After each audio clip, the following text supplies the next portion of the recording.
అమెరికాలో ఉద్యోగాలు అమెరికన్లకే అనే పాలసీని అమలు చేసేందుకు సిద్ధమవుతున్నారు నూతనంగా అధ్యక్ష పదవికి ఎన్నికైన డొనాల్డ్ ట్రంప్. H-1B వీసాల మీద ఎంతమంది ఉద్యోగం చేస్తున్నారు, వాళ్లు ఎక్కడెక్కడ ఉన్నారని పరిశోధించే పనిలో ఉన్నారు అధికారులు. వచ్చే నెల 20న అధ్యక్షుడిగా బాధ్యతలు చేపట్టిన తర్వాత ట్రంప్ అజెండాలో మొదటి స్థానంలో ఉంది H-1B వీసాదారుల వ్యవహారం. అమెరికాలో ఉద్యోగాలు స్థానికులకే అనే డిమాండ్ మొదలు పెడితే పెద్ద దెబ్బ పడేది భారతీయులపైనే. మరి అమెరికాలో భారీ సంఖ్యలో ఉన్న భారతీయ ఉద్యోగుల పరిస్థితి ఏంటి? ఇండియన్లు అంతా వెనక్కొస్తే అమెరికాలో సాఫ్ట్వేర్ సంస్థలు నిలబడే పరిస్థితి ఉందా?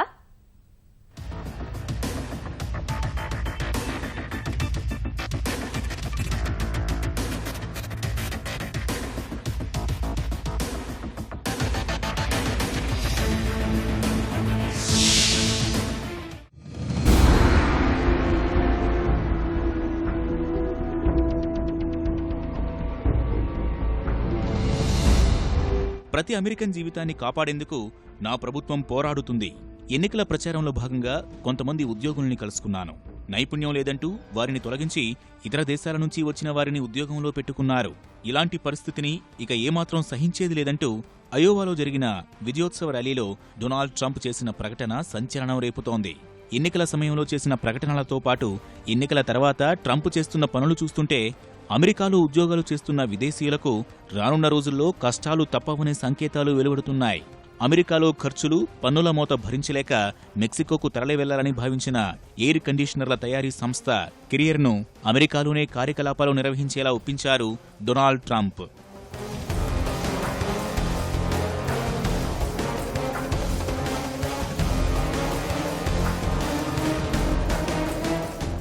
పైకి మానవ హక్కులు, ప్రజాస్వామ్యం అంటూ ఎన్ని ఉపన్యాసాలు చెప్పినా అమెరికా అధ్యక్షుడు, అమెరికన్ ప్రభుత్వం మొదటి ప్రాధాన్యత మాత్రం అమెరికన్ల ప్రయోజనాలే. గతంలోని ప్రభుత్వాలు చాటుమాటున ఈ అజెండాను అమలు చేస్తుంటే త్వరలో శ్వేతసౌధంలోకి ప్రవేశించబోతున్న డొనాల్డ్ ట్రంప్ బహిరంగంగానే ఆ విషయాన్ని ప్రకటిస్తున్నాడు. గతంలో కొంతమంది అధ్యక్షులు భారతీయులపై అక్కస్సు వెళ్లగక్కినా ట్రంప్ మాత్రం నేరుగానే బెంగళూరును ప్రస్తావిస్తున్నారు. సిలికాన్ వ్యాలీ సంస్థల శ్రేయస్సు దృష్ట్యా ఇప్పటికిప్పుడు భారతీయ ఉద్యోగుల జోలికి రాకున్నా H-1B వీసాల జారీని తగ్గించేందుకు చర్యలు చేపట్టడం ఖాయంగా కనిపిస్తోంది. వీసాలను తగ్గించడం సహా వీసా రుసుం భారీగా పెంచే ఆలోచనలో ఉన్నారు డొనాల్డ్ ట్రంప్.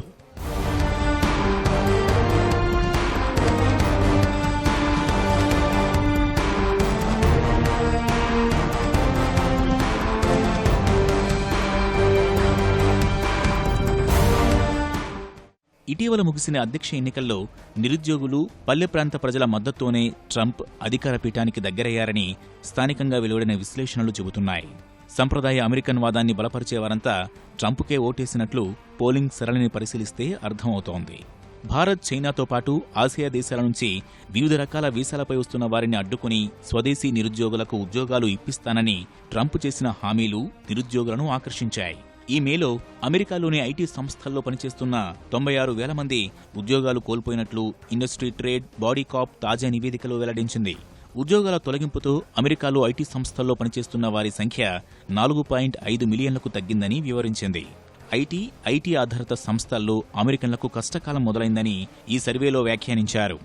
ఐటీ ఆధారిత సంస్థలతో పోలిస్తే ఐటీ కంపెనీల్లో ప్రత్యక్ష ఉపాధిని పొందుతున్న వారు అధిక సంఖ్యలో ఉద్యోగాలను కోల్పోయారని తేలింది. అమెరికాలో భారత శాస్త్రవేత్తలు, ఇంజనీర్లే ఎక్కువ.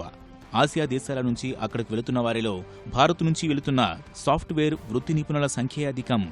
అమెరికాలోని నేషనల్ సైన్స్ ఫౌండేషన్కు చెందిన సైన్స్ ఇంజనీరింగ్ గణాంకాల జాతీయ కేంద్రం నివేదికలో వెల్లడించిన వాస్తవం ఇది. ఆసియా నుంచి అమెరికాకు వలస వెళ్లిన వారు 29.6 లక్షలు అయితే భారత్ నుంచే దాదాపు 10 లక్షల మంది శాస్త్రవేత్తలు, ఇంజనీర్లు ఉన్నారు.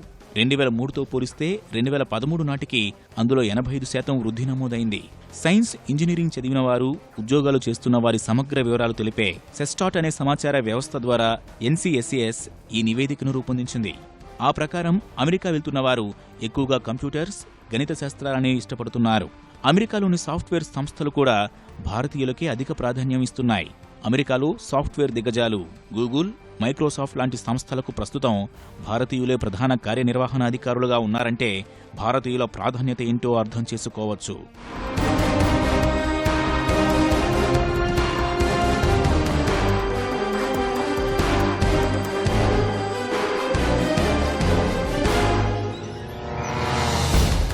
ఏటా H1B వీసా కింద దాదాపు 65,000 మంది వృత్తి నిపుణులు, 20,000 మంది విద్యార్థులు అమెరికాకు వెళుతున్నారు.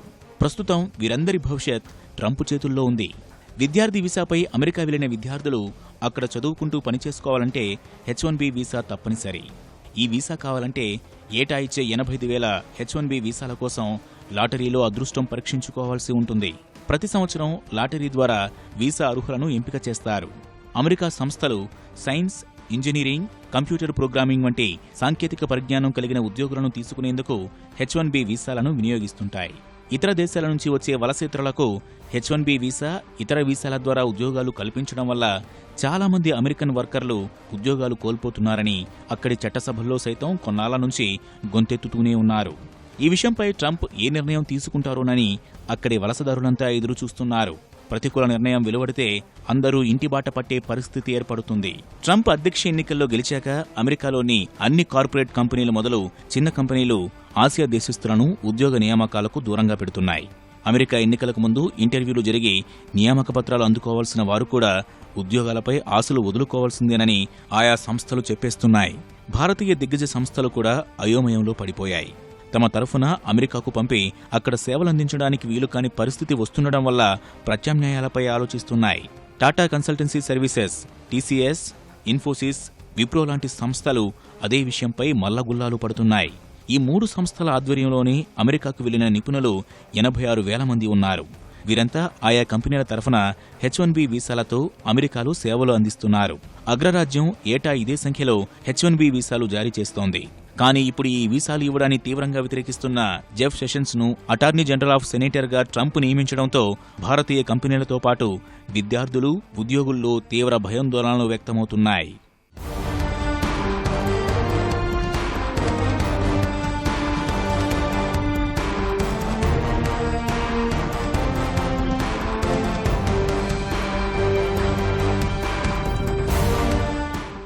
ట్రంప్ అమెరికా అధ్యక్ష అభ్యర్థిగా ముందుకు వచ్చిన నాటి నుంచి ఆయన చర్యలు విదేశీ ఉద్యోగులను భయభ్రాంతులకు గురిచేసే విధంగా ఉన్నాయి.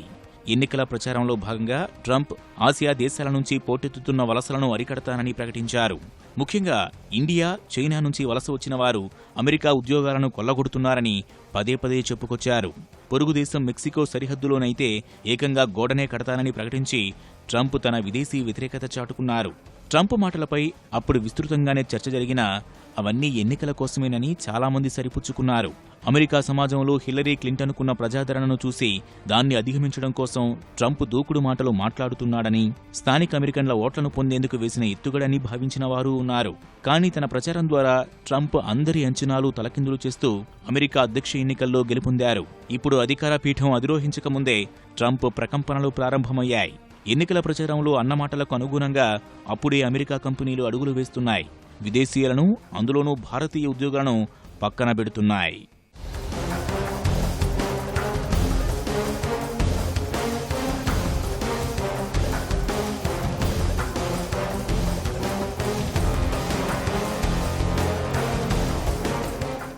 ఉద్యోగాలకే కాదు, సాఫ్ట్వేర్ ఎగుమతులు, ఆవిష్కరణలపై కూడా ట్రంప్ విధానాల ప్రభావం కనిపించే అవకాశాలు మెండుగా ఉన్నాయి. మన దేశంలో సాఫ్ట్వేర్ సంస్థలకు ఎగుమతుల ద్వారా వస్తున్న ఆదాయంలో సగానికి పైగా అమెరికా నుంచే వస్తోంది. మరోవైపు ఐరోపా సమాఖ్య నుంచి బ్రిటన్ బయటకు రావడం కూడా భారత ఐటీ సంస్థలను కుదిపేసింది. ఇప్పటికే కొన్ని సంస్థలు నష్టాల బాట పట్టాయి. ఈ పరిస్థితుల్లో భవిష్యత్ పరిణామాలు చూసిన తర్వాతే ఐటీ రంగంలో పెట్టుబడులు పెట్టడానికి ఆలోచిస్తున్నాయి. 5 ఏళ్లలో దేశీయ ఐటీ సంస్థలు అమెరికాలో 13,600 కోట్ల పెట్టుబడులు పెట్టాయి. ట్రంప్ విధానాలతో ఈ పెట్టుబడుల రక్షణ, సంస్థల విస్తరణలు ప్రశ్నార్థకంగా మారింది. ఈ పరిణామాల క్రమంలో H1B వీసాల భారాన్ని తగ్గించుకునేందుకు స్థానికులకే ఉద్యోగ కల్పనకు ప్రాధాన్యమిస్తే భారతీయ విద్యార్థులకు ఉద్యోగావకాశాలు చాలా మేరకు కుచించుకుపోయినట్లే.